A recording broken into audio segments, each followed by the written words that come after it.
ناظرین محترم، حدیث میں آیا ہے کہ حضرت ابو مسعود رضی اللہ تعالی عنہ سے روایت ہے، وہ فرماتے ہیں کہ رسول اللہ صلی اللہ تعالی علیہ وسلم نے ارشاد فرمایا، اس مومن کی مثال جو قرآن پاک پڑھتا ہے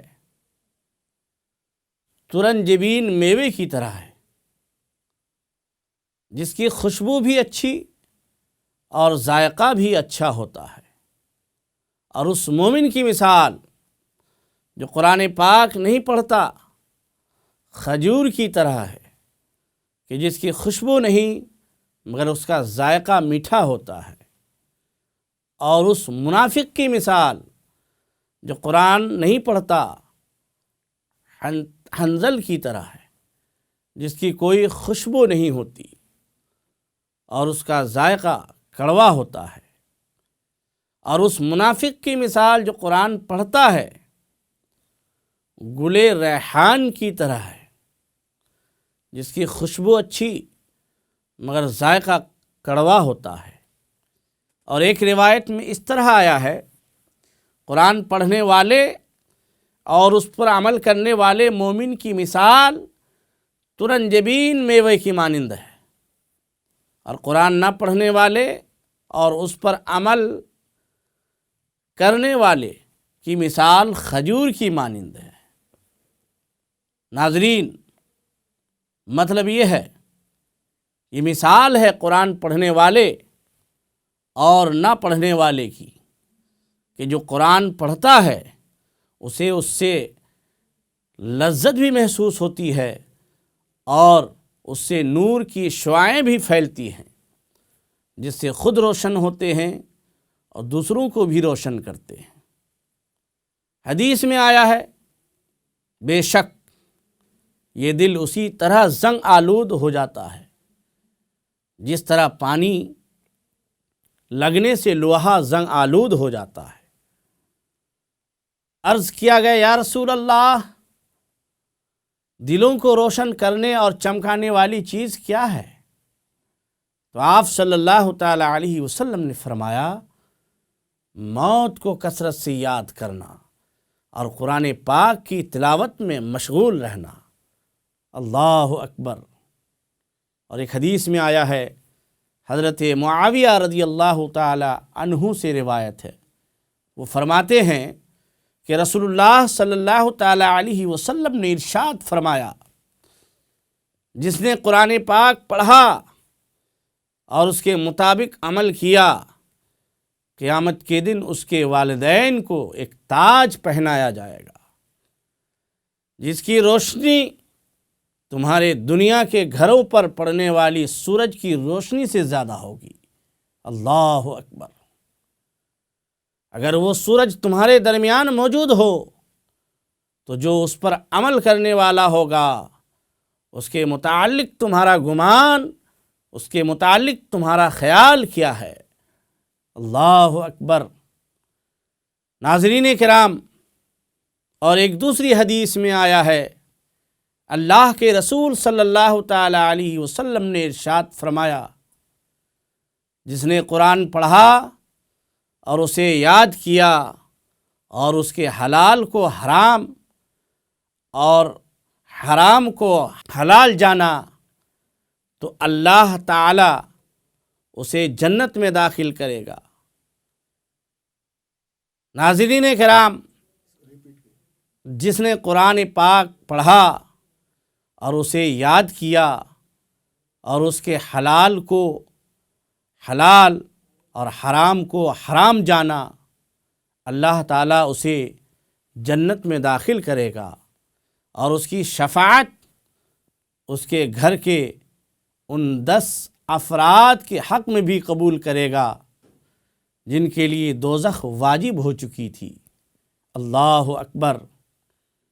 مسلم شریف کی حدیث ہے، حضرت ابو امامہ باہلی رضی اللہ تعالی عنہ سے روایت ہے،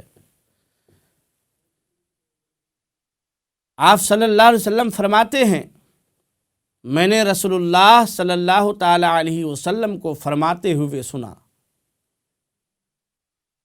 آپ فرماتے تھے قرآن پڑھا کرو، بے شک وہ قیامت کے دن اسے پڑھنے والوں کا سفارشی بن کر آئے گا، اور 2 روشن و تابہ صورتیں پڑھا کرو، یعنی سورہ بقرہ اور سورہ آل عمران۔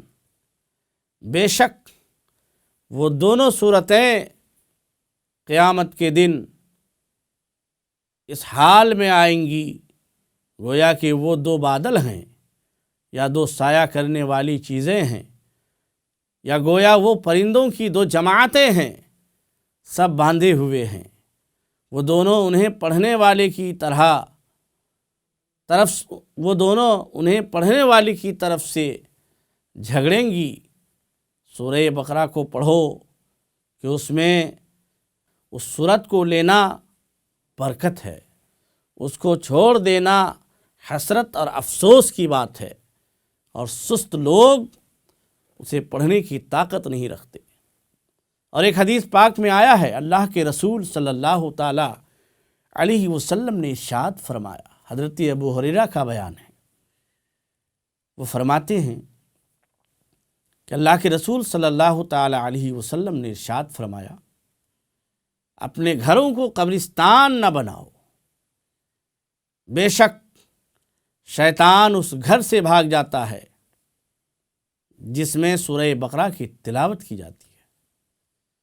مطلب یہ ہے، اپنے گھروں کو قبرستان کی طرح ذکر، تلاوت اور عبادت سے خالی نہ رکھو، کیونکہ قبرستان میں جو مردے پڑے ہوئے ہوتے ہیں وہ مذکورہ کاموں میں سے کوئی کام نہیں کرتے۔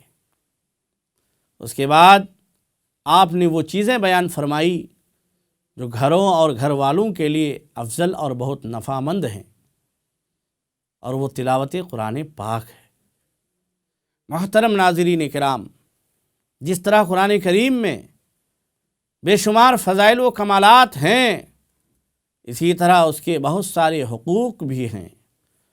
قرآن کا حق یہ ہے کہ اس کی تعظیم کی جائے، اس سے محبت کی جائے، اس کی تلاوت کی جائے، اسے سمجھا جائے، اس پر ایمان رکھا جائے، اس پر عمل کیا جائے، اور اسے دوسروں تک پہنچایا جائے۔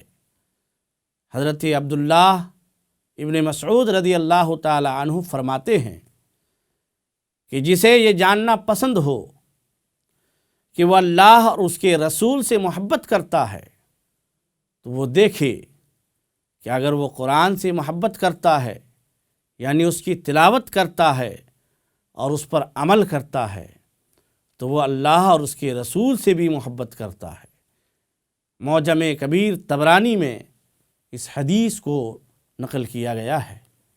ناظرین کرام، حدیث کے اندر قرآن کریم سے محبت کرنے کو اللہ اور اس کے رسول سے محبت کی علامت قرار دیا گیا ہے۔ قرآن پاک سے محبت کی علامت اس کی تلاوت کے ساتھ ساتھ اس پر عمل کرنا ہے۔ وہ لوگ بہت خوش نصیب ہیں جو قرآن کریم سے محبت کرتے ہیں اور اس کی تلاوت کرنے کے ساتھ ساتھ اس پر عمل کرتے ہیں۔ مگر افسوس صد افسوس، آج ہمارے معاشرے میں اکثر لوگ ایسے ہیں جو قرآن پاک کی تلاوت سے کوسوں دور ہیں، مہینوں گزر جانے کے باوجود انہیں تلاوت قرآن کی توفیق نہیں ہوتی۔ یہی وجہ ہے آج ہمیں طرح طرح کی پریشانیوں کا سامنا ہے۔ نا اتفاقیوں اور بے روزگاریوں نے ہمیں بری طرح اپنی لپیٹ میں لے رکھا ہے۔ ہم میں سے تقریباً تمام کے گھروں میں قرآن کریم موجود ہوگا، گویا ہم رکھ کر بھول گئے ہیں اور ہمیں یاد تک نہیں۔ حالانکہ گھروں میں قرآن کی تلاوت کرنے کی بہت فضیلت آئی ہے۔ چنانچہ حضرت ابو ہریرہ رضی اللہ تعالی عنہ فرماتے ہیں کہ جس گھر میں قرآن پڑھا جاتا ہے وہ اپنے رہنے والوں پہ کشادہ ہوتا ہے، اس کی بھلائی کثیر ہوتی ہے، اس میں فرشتے حاضر ہوتے ہیں اور شیطان اس گھر سے نکل جاتا ہے۔ اور جس گھر میں قرآن نہیں پڑھا جاتا وہ اپنے رہنے والوں پر تنگ ہو جاتا ہے اور اس کی بھلائی کم ہو جاتی ہے، اور اس گھر سے فرشتے نکل جاتے ہیں اور شیطان داخل ہو جاتا ہے۔ مولا تعالی ہم سب کو روزانہ تلاوت قرآن کا عادی بنائے اور قرآن پاک کے فیضان سے ہم سب کو مالا مال فرمائے، آمین، بجاہ نبی الکریم صلی اللہ تعالی علیہ وسلم۔ وآخر دعوانا ان الحمد للہ رب العالمین۔ السلام علیکم ورحمۃ اللہ تعالی وبرکاتہ۔ حدیث